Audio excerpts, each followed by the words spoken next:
This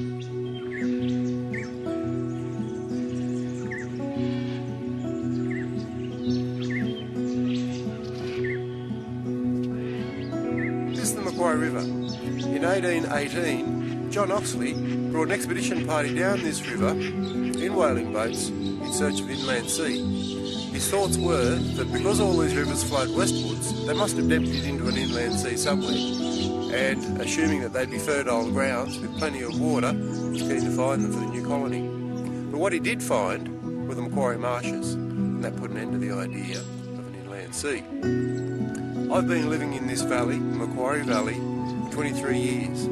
It's been a constant source of inspiration for me in my outdoor studio. Interesting about Oxley was that he made a lot of journal entries, and amongst that he described this region as being fertile, pretty, lightly wooded but beautifully gummed, and I have to agree.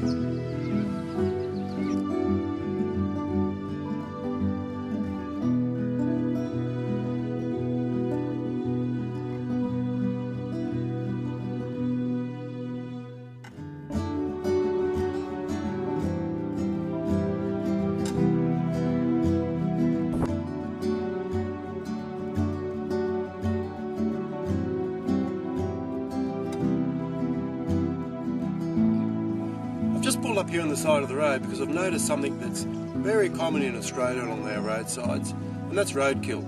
Unfortunately, our wildlife has a hard time keeping up with the speed of traffic and inevitably ends up hit, maimed and lying dead on the side of the road. But in this instance, it's a nice little frybird that I've found here.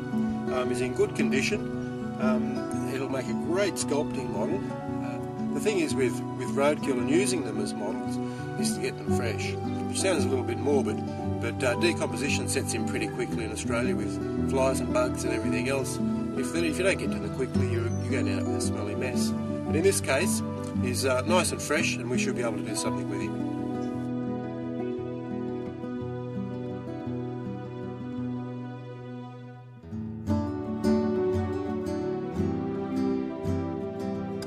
The first stage in getting to a sculpture is producing what I call a thumbnail sketch, which is basically just a small sculpture of the initial idea. Noisy frybirds are pretty common this time of year. They're part of the honeyeater family, so they're out there in all the native blossoms trying to find a bit of nectar. They're not a particularly pretty looking bird, and they're actually downright bloody ugly. But they make a nice model though because they are so unusual. Bald head, little knob on the top of his head, top of the bill. Working from life for me when sculpting, it's exactly the same process in my head as working a painting up from life and working outdoors. All the information's there. There's no need to guess at anything. And again, the spontaneity of working from a live model, knowing that you're not going to have it for long, it forces you to be fast and forces you to be quick and forces you to make decisions concerning balance, balance and form and gesture and posture. And they're all things that come from working from nature.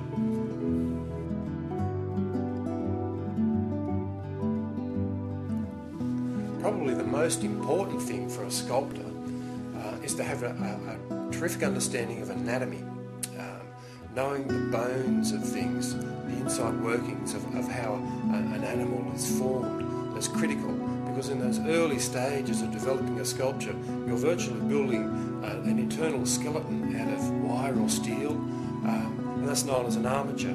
But to be able to do that, you've got to know how that animal's put together in the first place. So knowing your anatomy is critical.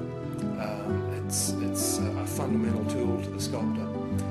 Knowing then how muscles lay over the top of those bones is also an important factor, because it's the muscles that lay over the bone that give form to the thing. I've got a nickname of Mon. It's short for monster. It was a nickname I got when I was a child growing up at Lightning Ridge.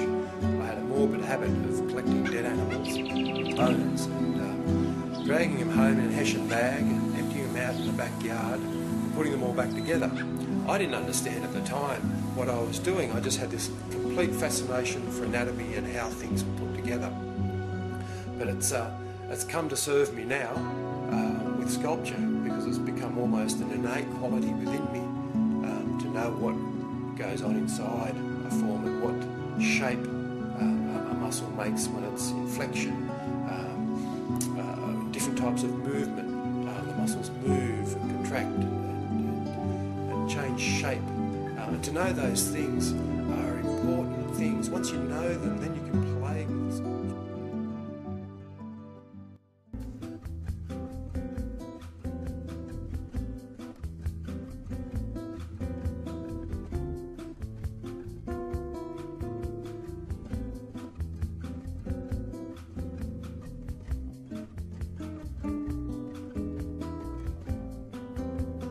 Coming into late November, things are starting to dry out around the country here.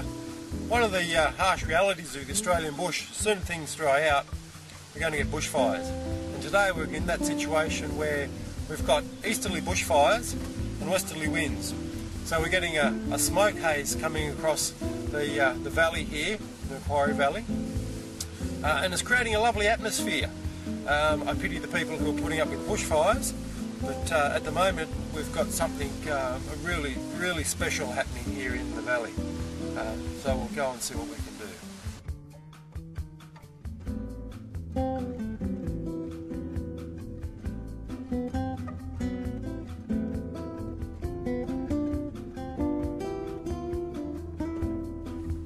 Going out to paint isn't anything new. The best Australian painters have all done it. Streeton, Roberts, Hyson, Brunner, McCubbin, countless others all knew the benefits of being in the light in an attempt to capture it on canvas. Painting outdoors means that you've got to be fast, you've got to be observant, and you've got to be really spontaneous. And that's something that develops over time. But early morning, late afternoon, if you've got raking light streaking across a beautiful landscape and you know that you've got 15 or 20 minutes to capture that, it forces you to be critical. What's important, what's not important in the painting, what to leave in, what to leave out. And there's a few techniques that come in handy when it comes to knowing these things, what to leave in, what to leave out.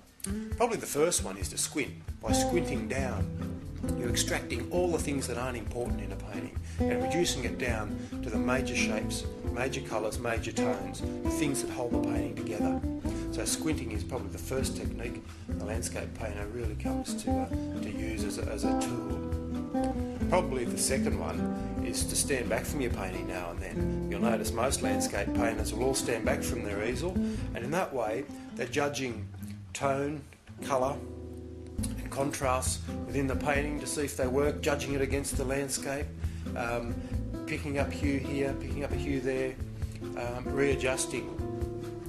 They're things that are also very important in making a painting work.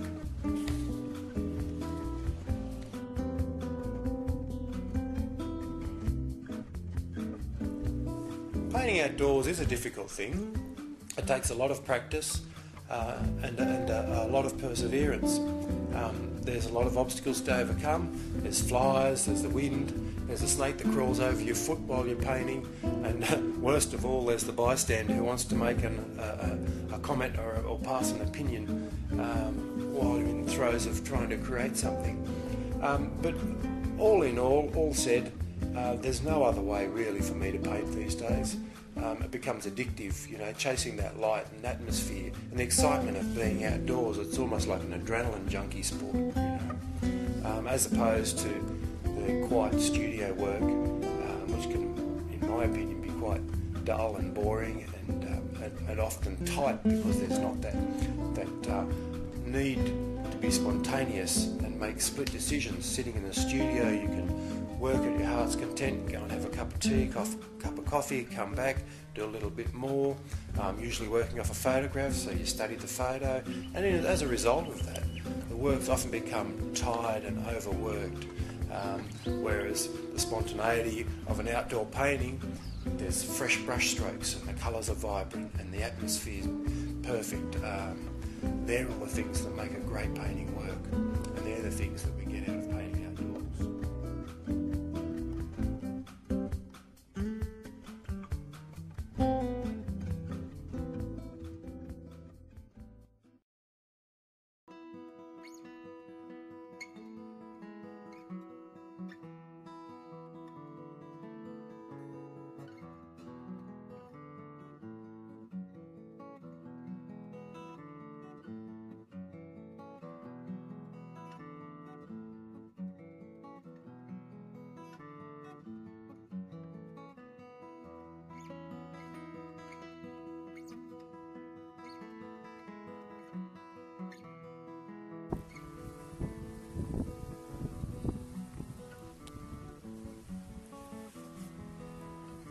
just travel up the road a little bit, see if I can find a little bit of a higher elevation, get a bit of a distant view of things, which I think I've found. Beautiful spot up nice and high looking into the Wellington Valley.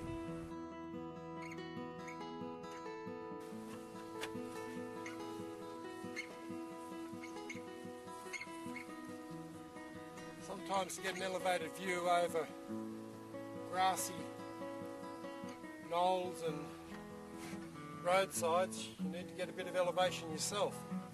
So the back of the ute serves its purpose in this instance, looking over this highly grassed roadside out into the distance views. I've painted from this roadside at least 100 to 200 paintings over the last 10 years. It's yielded so many subjects depending on the time of year, whether it's winter, spring, autumn, summer, whether there's a wheat crop in or a canola crop in, and the light play against those colours. It's just a wonderful valley. And it also has a very stable light, which means that I can work on a big painting out here and come back day after day, because the weather patterns here tend to be the same for fair lengths of time. It allows me to do some larger scale works, which is nice.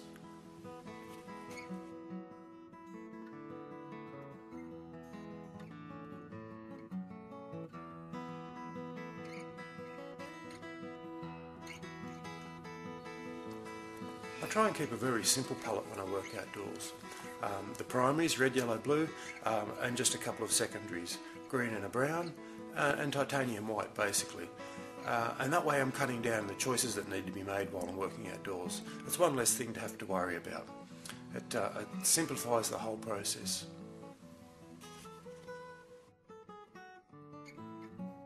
Still quite a bit of haze, even at this height. Those distant hills from the bushfires. It's almost an orangey, mauve, strange colour. More of it.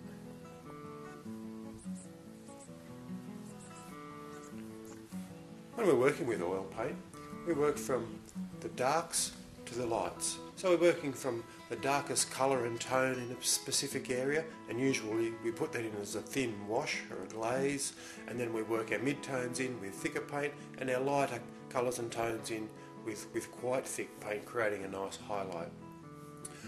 In doing that, we're also working from top to bottom of our board. In saying that, you do develop your own style and your own shortcuts and what suits you and works for you best in an outdoor situation.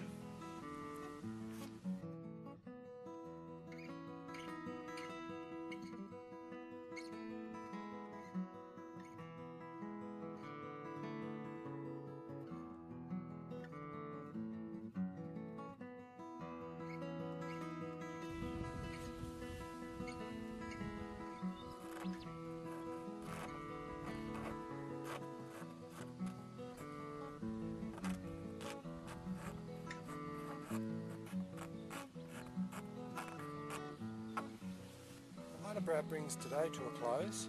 I've had a good afternoon, done 2 paintings, one down on the 12-mile road and one up a little bit higher overlooking the valley.